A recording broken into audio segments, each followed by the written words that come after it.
Aujourd'hui, c'est mon jour, c'est le jour de mon frère et de ma soeur. Voilà pourquoi nous croyons que c'est toi. C'est ta voix que nous allons entendre, la voix du bon berger. La voix qui guérit. Oui, Seigneur. Parce que ta parole nous dit que lorsqu'ils étaient autrefois dans la détresse et qu'ils poussèrent des cris vers toi, Seigneur, tu n'as pas envoyé des anges. Tu as envoyé ta parole et les guéris. Seigneur, envoie la parole de guérison pour qu'aucune personne ne sache c'est qui monte et Seigneur malade. Non, non, non, non. Seigneur, ta parole, c'est elle qui nous nourrit, qui change nos vies et qui nous donne la foi. Seigneur, nous entendons ce matin sortir de ces lieux avec une foi qui déplace les montagnes, Seigneur, parce que tu es Dieu. Seigneur, nous croyons que c'est le temps aujourd'hui. Seigneur, nous croyons, moi, mon frère, ma soeur, que nous sommes au bon moment, au bon endroit. L'endroit où toi tu te trouves. L'endroit, Seigneur, où il va y avoir un tournant dans la vie de quelqu'un. Où il va y avoir un avant et un après. Où quelqu'un va témoigner avant le 30 avril. Et pas égal après le 30 avril. Parce que tu es le Dieu de la différence. Merci Dieu de Père. Merci roi de tous les rois. Parce que tu es fidèle. Nous croyons que tu vas le faire. Voilà pourquoi nous n'allons jamais nous fatiguer. À vous faire toi des cris de joie. Nous n'allons jamais nous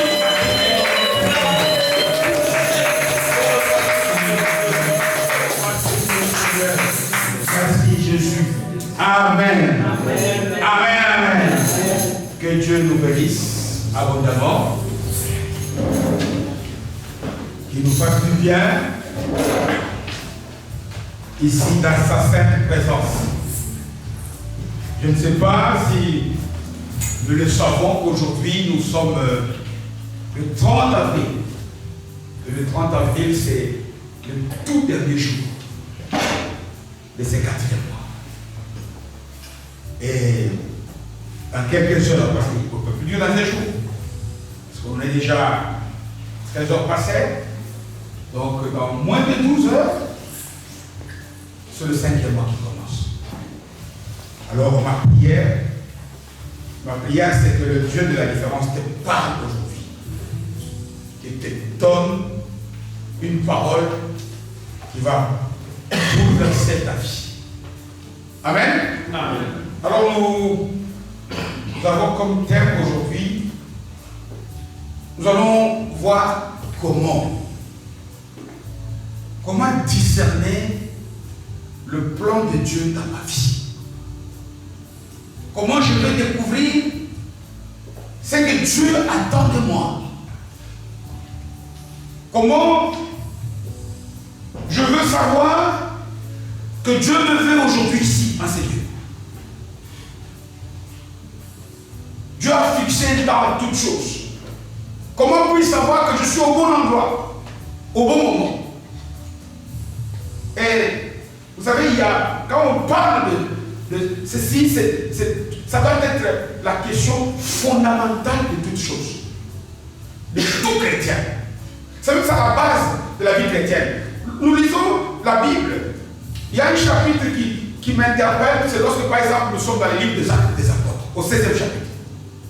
On dit que l'apôtre Paul s'apprête à aller en Asie pour apporter la parole.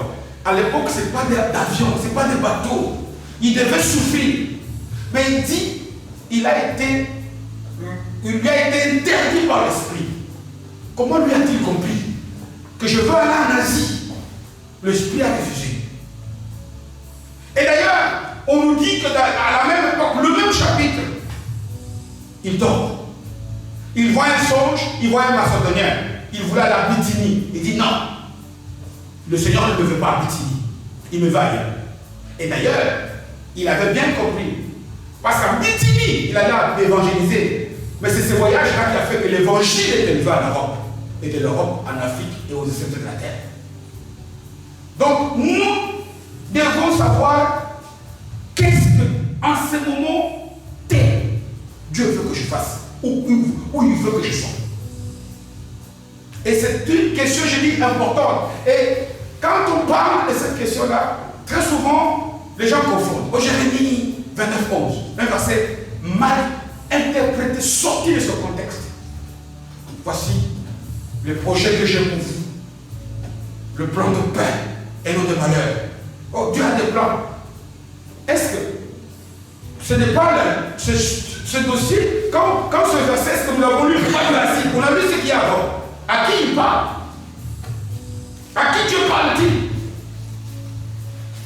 Et avant de leur dire ce qu'il dit dans 29, c'est pas le premier verset, c'est pas le premier chapitre. Pourquoi il leur dit ça? Mais là n'est pas la question. Mais même, quel que soit le contexte, un jour on verra les contextes de ce passage. Mais ici, ici il est question de la volonté générale de Dieu. Par exemple, quand on dit, voici les plans que Dieu a pour toi. Le plan de paix et non de malheur. Parce qu'il nous veut une espérance et l'avenir meilleur. Ça c'est général. Ce qu'il veut précisément pour toi, ce n'est pas ce qu'il veut précisément pour moi. Comment je veux savoir que Dieu me veut être médecin? C'est un plan de paix, oui.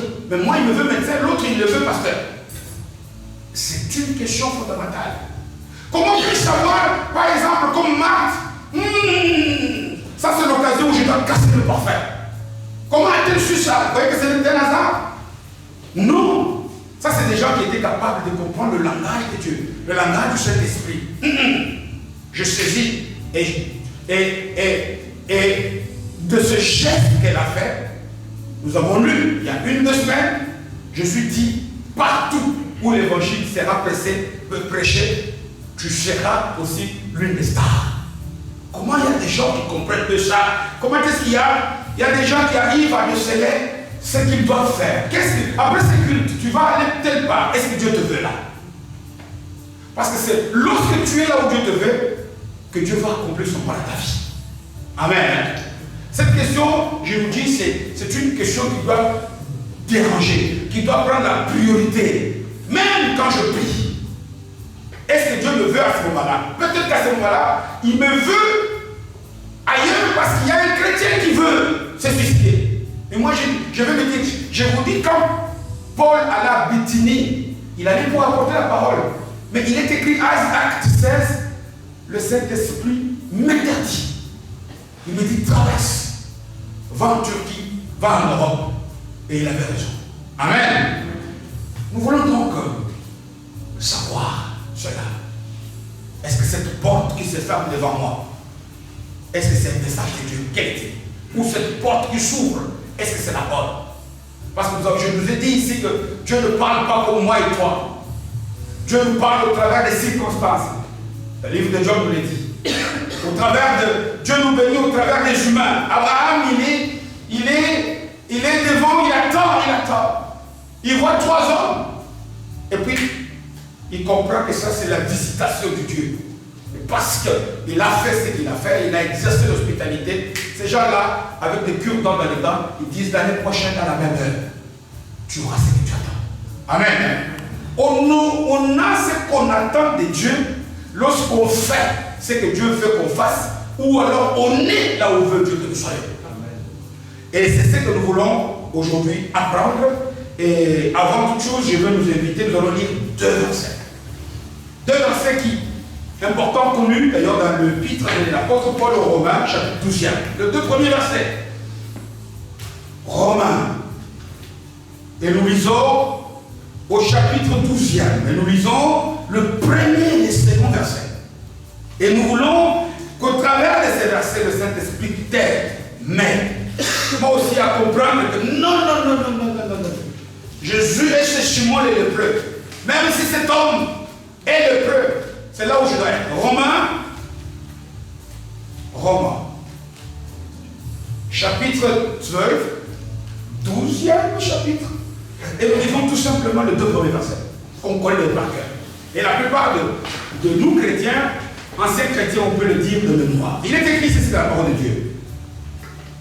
Ça, c'est Paul qui parle. Je vous exhorte. Pourquoi Paul n'utilise pas ce je vous dis? Je vous parle. Je m'explique pourquoi il prend un verbe où il met une certaine intensité, d'importance dans ce qu'il dit. Je vous exhorte, je vous en supplie. Écoutez-moi avec attention. Ce que je vous dis est important. Et puis après cela, il dit donc. Nous ne sommes pas ici au cours de grammaire. Pourquoi il met le donc? Pourquoi il ne dit pas je vous exhorte, frère?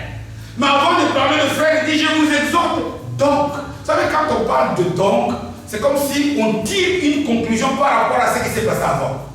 J'ai été à l'église, je vis ceci, je vis cela, donc je ne veux plus faire ceci. Donc, frères et sœurs, par les compassions de Dieu, à offrir vos corps comme un sacrifice vivant, de saint, 3, agréable à Dieu, ce qui sera pour vous, de votre part, un culte raisonnable. Lorsqu'on offre un culte, alors on fait ce que Dieu veut. Et le culte là, il nous dit, par les compassions de Dieu, à offrir vos corps comme un sacrifice vivant, saint, agréable à Dieu, ce qui sera de votre part un culte raisonnable. Et puis, le deuxième verset, il dit, ne vous conformez donc pas au siècle présent, mais soyez transformés par le renouvellement de l'intelligence, afin que vous discerniez quoi? Quelle est la volonté, quel est le plan de Dieu? Qu'est-ce que Dieu attend de toi? Ce qui est bon que tu fasses, ce qui est agréable que tu fasses, et ce qui est parfait. Acclamons la parole du Seigneur. Amen, amen. C'est très important. C'est très, très, très important ce que je dis. Et je sais que quand on annonce ce genre de thème, l'Église aime.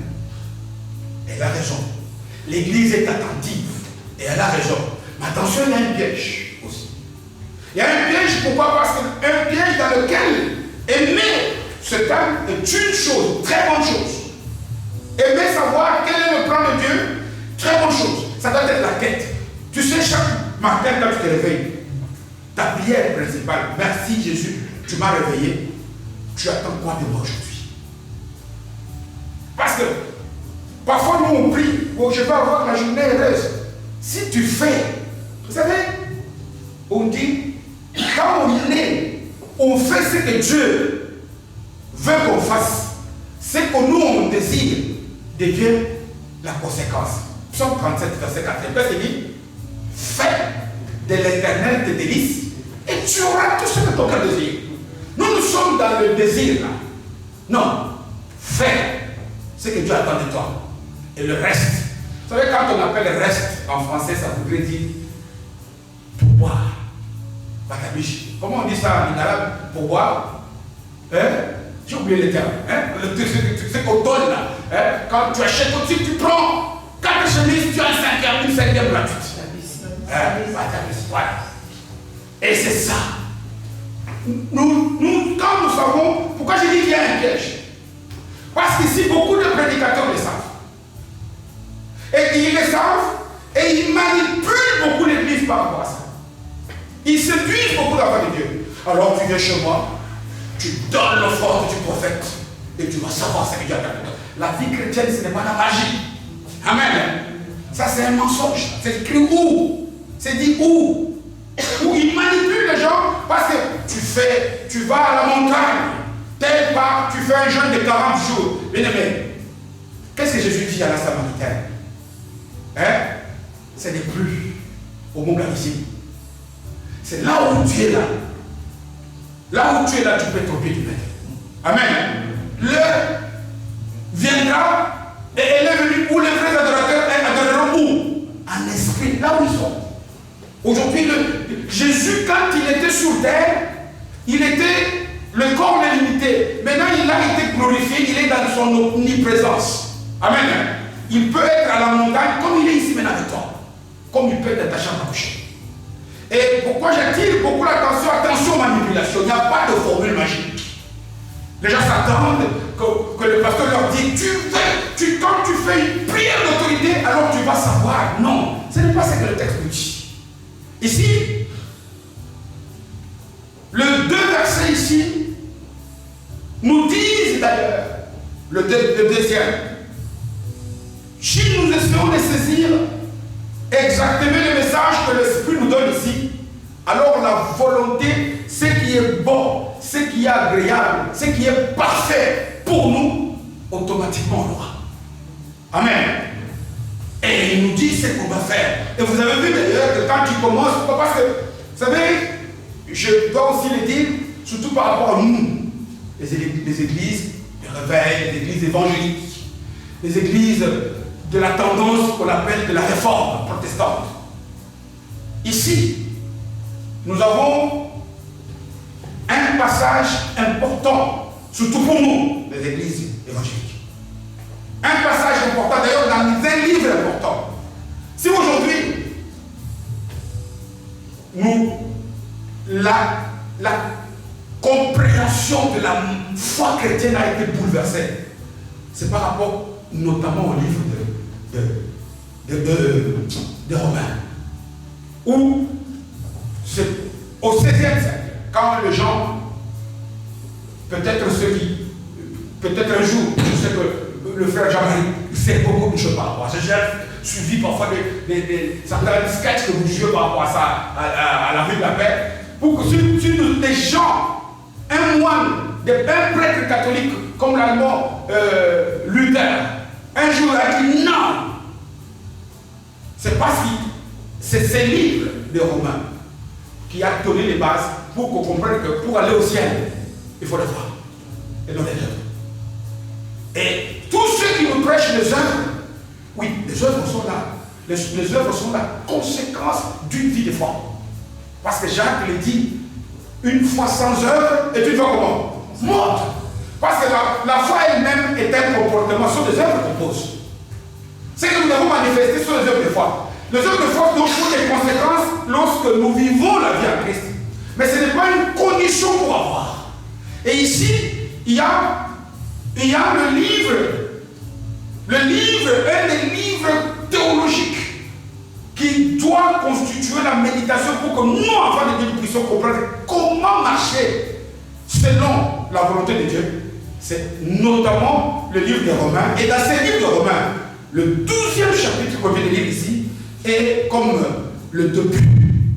Voilà même pourquoi est-ce que vous avez vu comme le verset premier dit donc.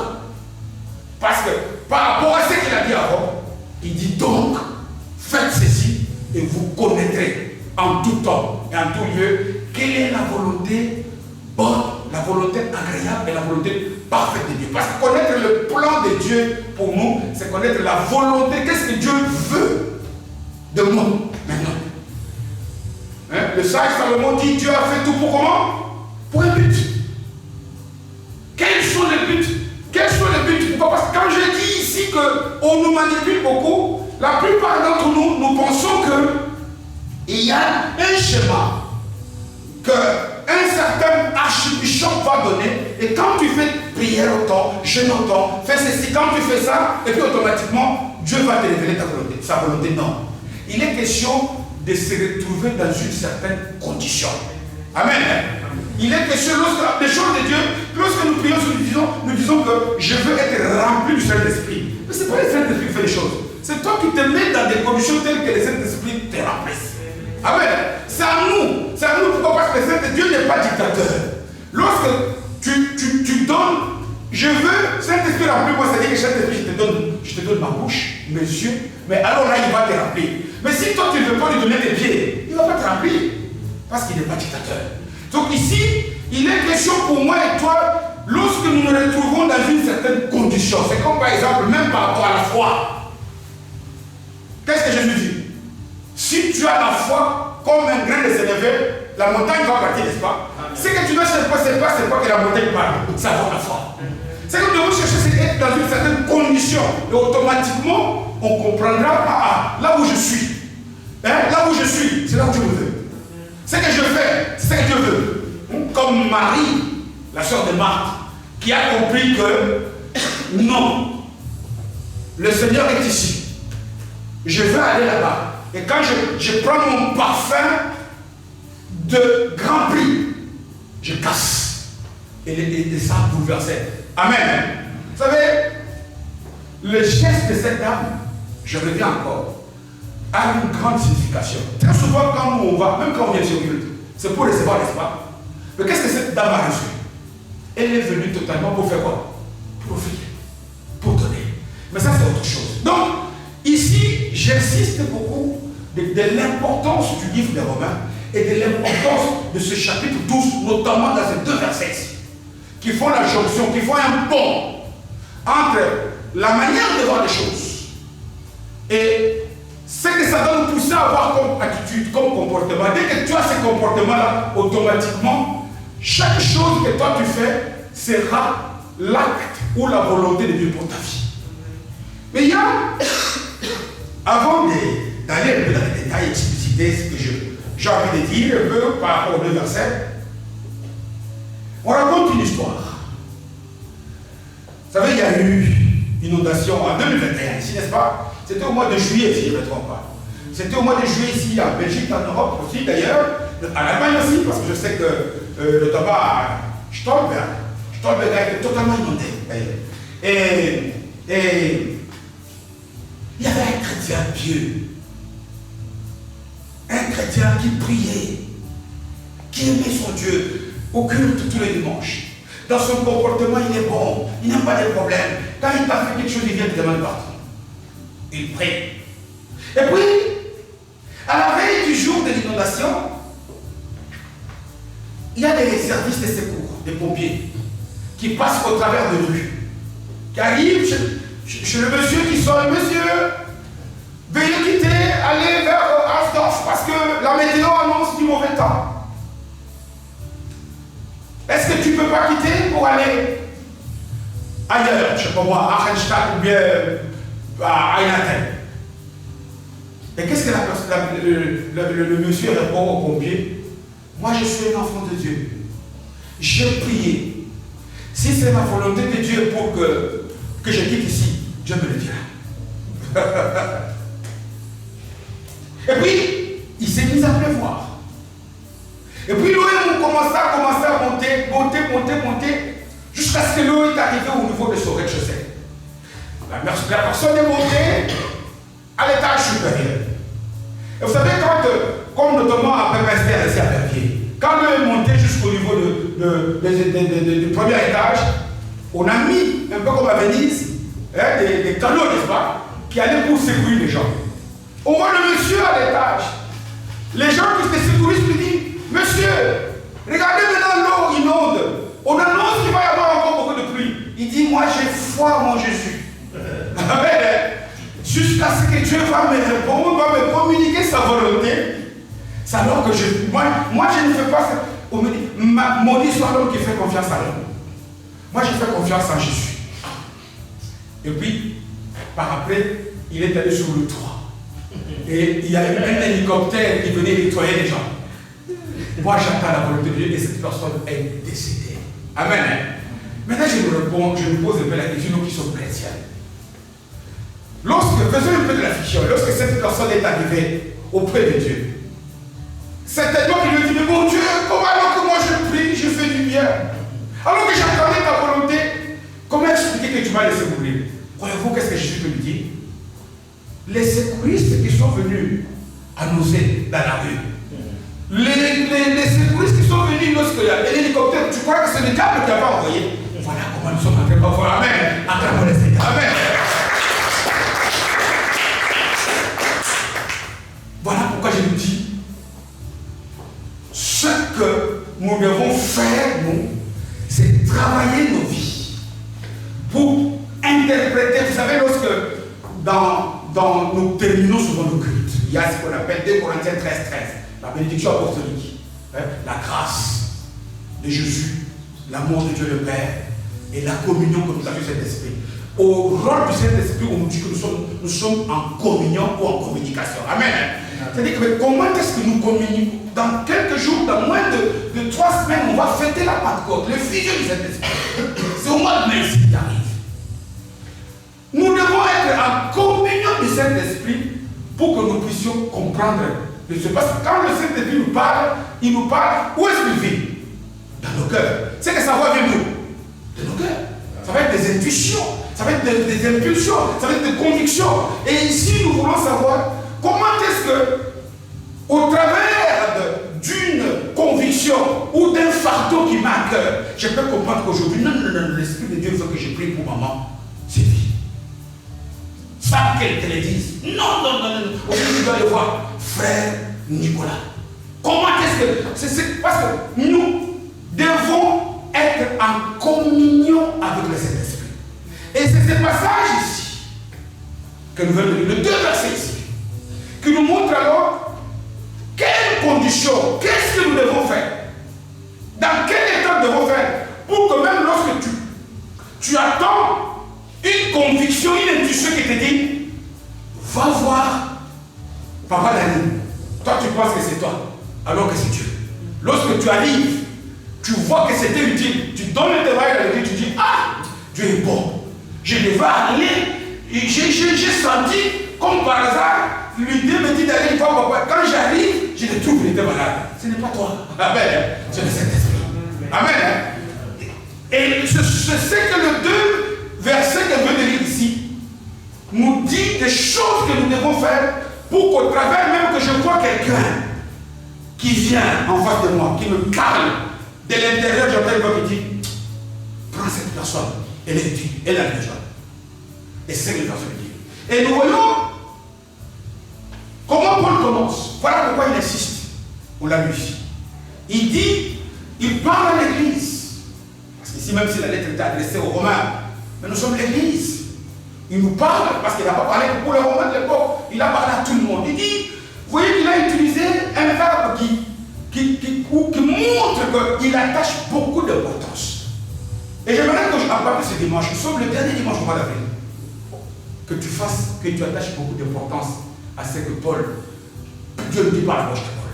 Il insiste, je vous exhorte, je vous encourage. Vraiment, faites absolument ce que je dis ici. C'est utile pour vous. Et puis après, il dit, donc pour nous montrer, comme je l'ai dit tantôt, que ce qu'il dit ici, c'est la conséquence de ce qui précède. Vous savez, le livre de Romains, combien de chapitres? 16. Je sais que nous avons tous. Amen. 16 chapitres. Et dans les 16 chapitres de ce livre, dans les 11 premiers chapitres, cet homme nous donne la base de ce que Dieu a fait pour nous en Jésus. Voilà pourquoi c'est dans ces 11 chapitres-là qu'on trouve des phrases claires. Tout comprend bien de ce qu'il a dit. Le juste vivra par sa foi. Il y a la plaie ici. Jésus-Christ est mort pour nous. Il nous a libérés du pouvoir et la condamnation du péché. Il nous a élus et prédestinés à être conformes à l'image de son Fils. Il nous a amenés à la foi par sa parole. Romains 10, 17. Il nous a donné l'Esprit Saint. Romains 8, 9. Il a fait de nous des fils et des filles d'adoption. Romains 8, 17. Il intercède pour nous. Romains 8, 28. Rien ne pourra nous séparer de l'amour de Dieu. Ni les anges, etc. Romains 8, 38, 39. Et j'en passe. Et c'est ce qu'il appelle les compassions. Pourquoi il utilise ça, les compassions? Vous savez, quand on dit que tu poses un acte de compassion, c'est-à-dire qu'un acte d'une très bonne qualité que tu fais en faveur de quelqu'un d'une manière forfaite, gratuite. Amen. Il nous dit ici, dans les 11 premiers chapitres, regardez un peu comment Dieu est bon.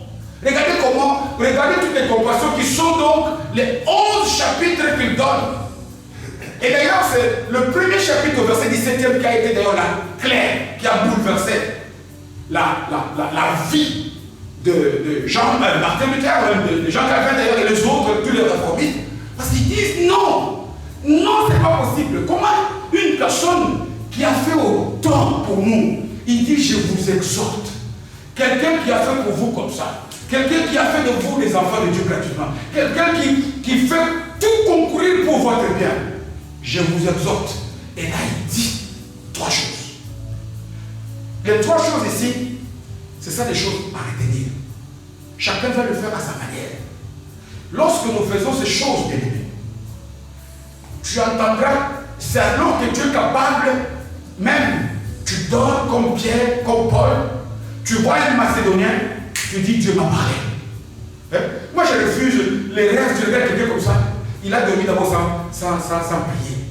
il est vide, il peut me dire, Dieu m'a montré que tu as l'esprit de mort. Arrière devant Satan. Hein? Dieu va te parler, il ne parle pas moi-même. Il va bouleverser ta vie pour rien. Hein? Parce que Dieu ne parle pas. Dieu n'est pas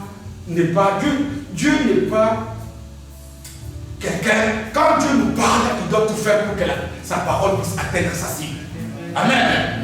Et nous voulons quelqu'un qui doit remplir les 3 conditions qu'il nous donne ici.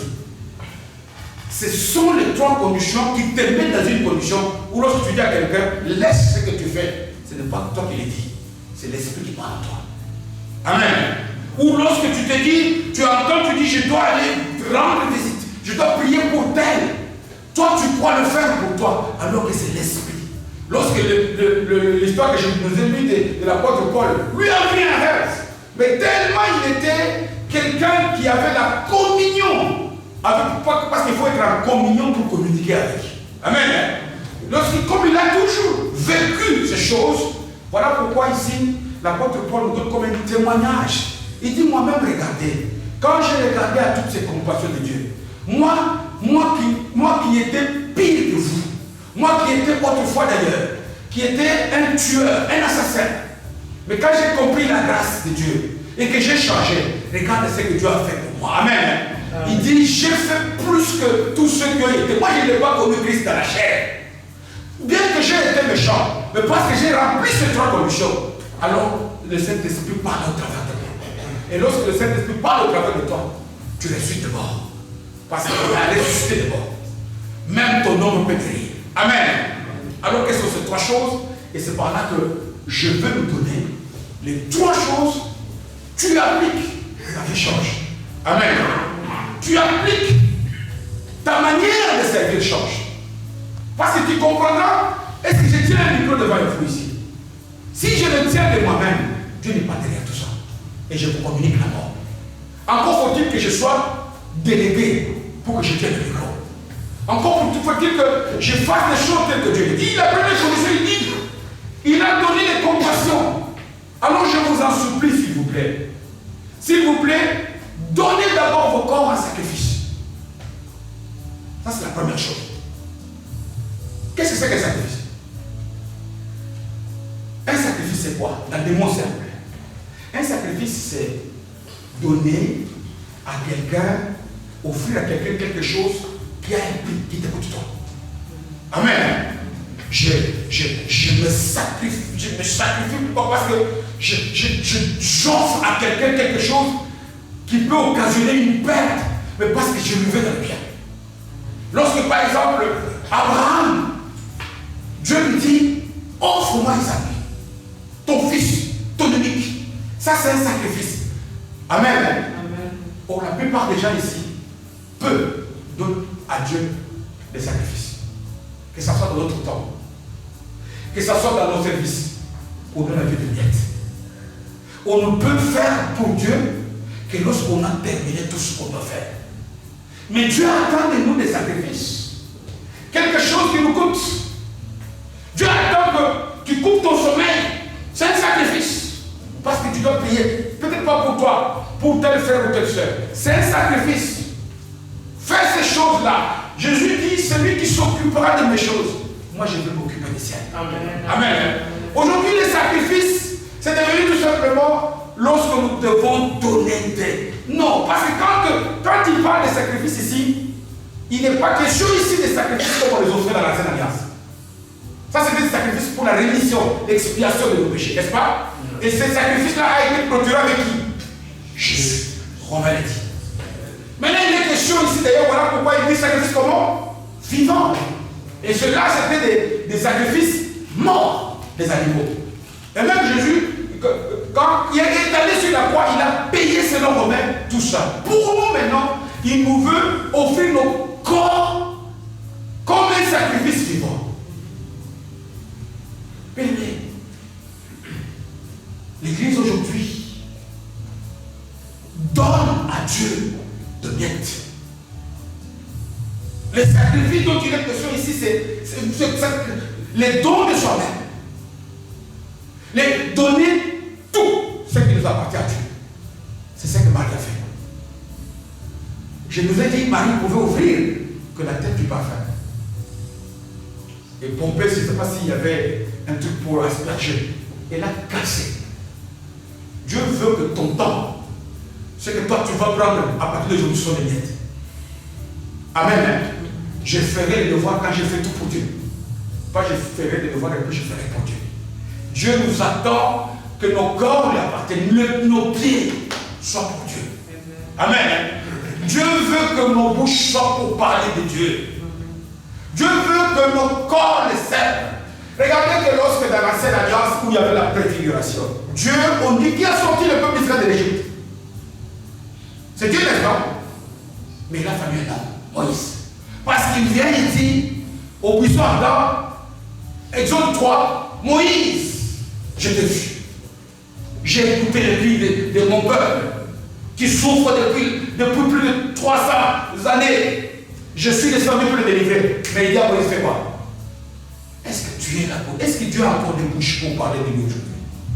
Est-ce que Dieu a encore des caractères? Allez, la bouche peut-être, parfois on prie. Un comportement que lorsque cette personne, Jésus, je crois que j'ai déjà partagé ici, l'homme a été créé à l'image de qui? De Dieu à sa ressemblance. Est-ce que vous savez que c'était pour comme ça au hasard ou quoi? Quand Jésus, qui est Dieu, quand on lui demande, montre-nous, il dit quoi? Depuis que je suis avec vous, vous n'avez pas dit, est-ce que Dieu est un homme? Là, il parle de ce dégagé comme attitude, comme comportement. Quand on nous dit que nous avons été créés à l'image, c'est que lorsque quelqu'un nous voit parler, nous voit agir, on voit Dieu, on voit Jésus. Voilà pourquoi Paul pouvait dire, soyez mes imitateurs comme moi je suis le Christ. Amen. Qui aujourd'hui, qui commet des pasteurs, peut dire aux gens, regardez-moi, fermez vos Bibles, regardez-moi. Parce qu'aujourd'hui, l'église est devenue, on dirait, comment on dit, le propagateur par excellence de ce qu'il ne faut pas être dans la marche chrétienne. Première chose, c'est quoi? Donner nos vies entières. Nos vies entières pour Jésus. Ça ne veut pas dire que nous ne devons pas faire autre chose. Non. Renverser l'échelle de valeur. Donner ce qui coûte. Donner le temps qui coûte. Donner l'effort qui coûte. Parce que je nous ai dit parfois nous priver des choses. Il dit bien offrez des sacrifices. Sacrifices à tous les niveaux. À partir d'aujourd'hui, tu veux que le Saint-Esprit agisse au travers de toi. Amen. Amen. Offre ton corps comme un sacrifice. Amen. Saint et agréable, je crois. Hein? Offre à Dieu comme un sacrifice vivant, saint et agréable à Dieu. Amen. Amen. Comment, et ça c'est le deuxième verset, c'est pas là pour voir le message. Comment le faire? Il nous fixe deux choses, ça c'est le verset deuxième. À partir d'aujourd'hui, ce mois s'achève, qu'une vie commence dans ta vie. Qu'il la marche, que ta marche en Jésus. Vous savez, les gens qui ont compris ça comme le Martin Luther, comme tous ces gens-là, c'était au XVIe siècle, je pense, hein? 15 siècle d'ailleurs. Comme tous ces gens-là, quand leur vie ils ont compris que non. Le salut, ce n'est pas ce que je fais, c'est pas ce que je suis. Regardez les sacrifices de Caïn à Abel. On dit que Dieu regarde d'abord à qui? Dieu regarde d'abord au donateur avant de regarder à ce qu'il donne. Amen. La plupart d'entre nous, Dieu, il a refusé, c'était des légumes. Où est-ce que c'est marqué? Bon, il a regardé, Dieu voit au cœur. Dieu a vu le cœur de Caïn. Il a vu le cœur de son frère Abel. Il a dit j'agrée. Pourquoi? Parce qu'il a donné avec cœur. Il a donné tout. Voilà pourquoi il a agréé le sacrifice de Marie, la sœur à Lazare et qui est morte. Il a accepté. Pourquoi? Parce qu'elle a fait quelque chose qui lui coûte et elle a donné à Jésus la place qu'il fallait. Amen.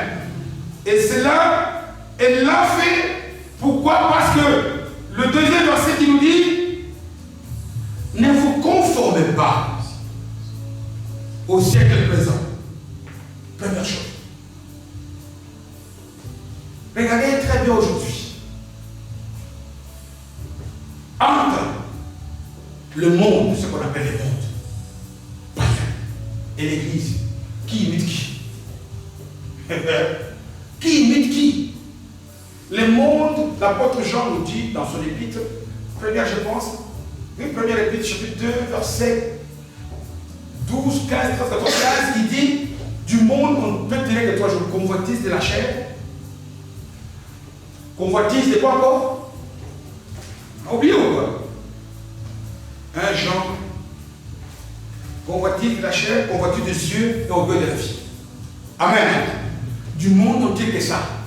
Notre corps veut manger, il veut boire, il veut qu'on parle de nous.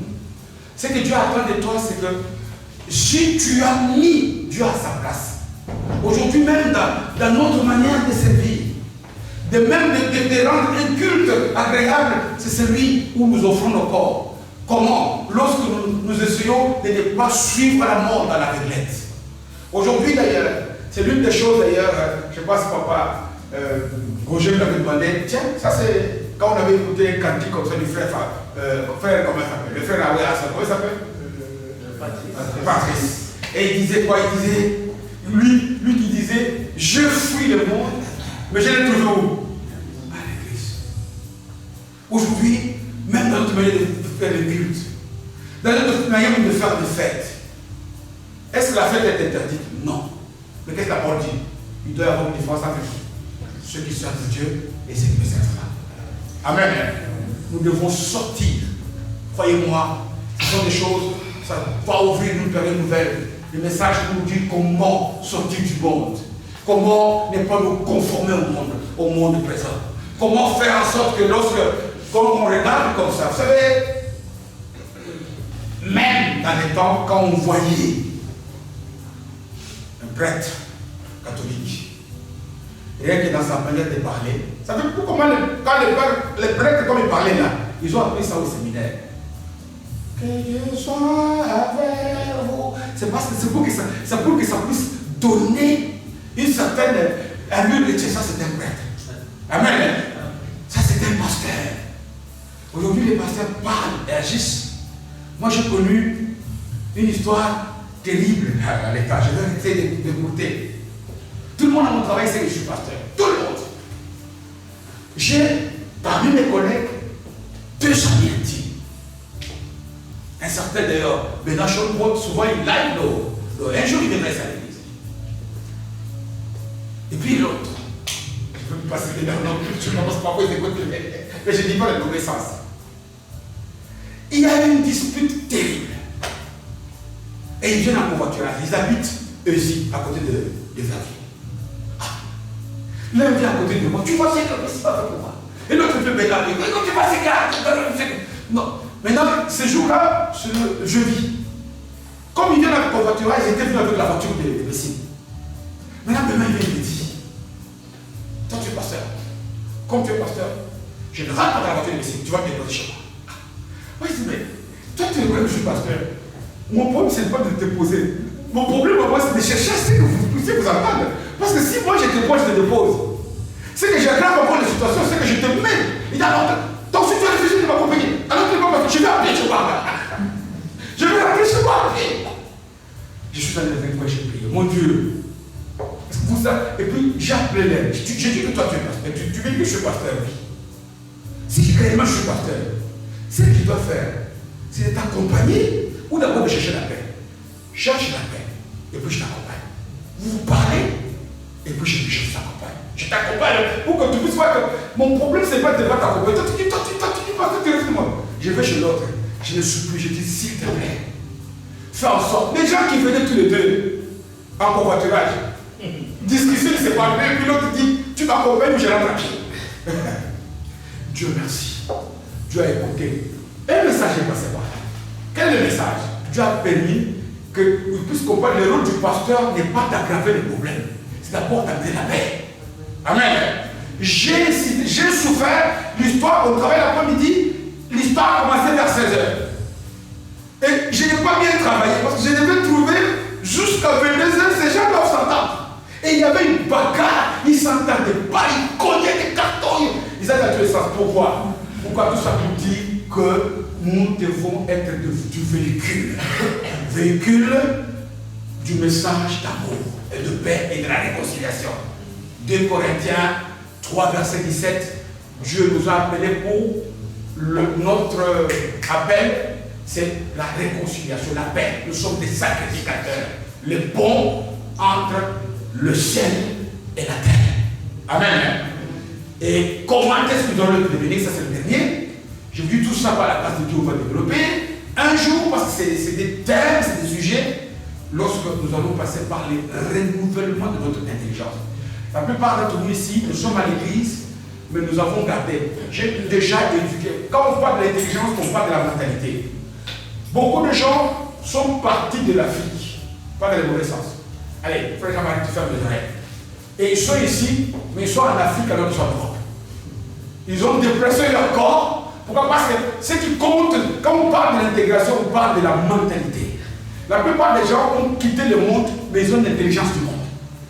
Voilà même l'image qu'on on dit, Jésus a laissé pendant 40 ans des gens dans le désert, alors qu'il pouvait faire quelque chose. Pourquoi? Parce qu'il devait se débarrasser de la mentalité, renouveler l'intelligence. Nous devons chercher à avoir la mentalité du royaume. Amen. Vous savez, c'est quoi la mentalité? C'est par là que je fais le message. La mentalité, c'est ta manière de vivre que tu reproduis d'une manière automatique. Amen. Une manière de vivre, des actes que tu poses, lorsque tu vois un papier que tu as effacé, tu sais que automatiquement sans réfléchir jusqu'à ce que je vais trouver une poubelle. Là tu as la mentalité d'ici. Mais lorsque tu viens d'arriver par exemple, pas dans le mauvais sens, tu arrives ici, tu es à l'arrêt. Tu as tendance à passer quand le bus arrive, tu dois te précipiter. Parce que chez nous c'est comme ça, sinon tu comprends la bus. Chez nous c'est le poids. Non, c'est la même chose aussi. Nous sommes venus ici, nous devons adopter, renouveler notre intelligence. Nous devons adopter le mode de vie. Notre agir d'une manière instinctive doit être du royaume. Voilà pourquoi il faudrait. Qu'est-ce qui change la mentalité de quelqu'un?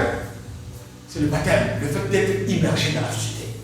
Et c'est ça, lorsque tu t'occupes beaucoup de la prière, de la parole de Dieu, lorsque tu fais beaucoup de choses du royaume, lorsque tu es ici, pourquoi est-ce que parfois quelqu'un qui a passé beaucoup d'années en Europe, quand il rentre, on dit, regarde, c'est là, l'Europe l'a abîmé, il est devenu comme un Mondélé. Ça, il n'a pas compris, parce que Mondélé, c'est pas ce qu'on dit.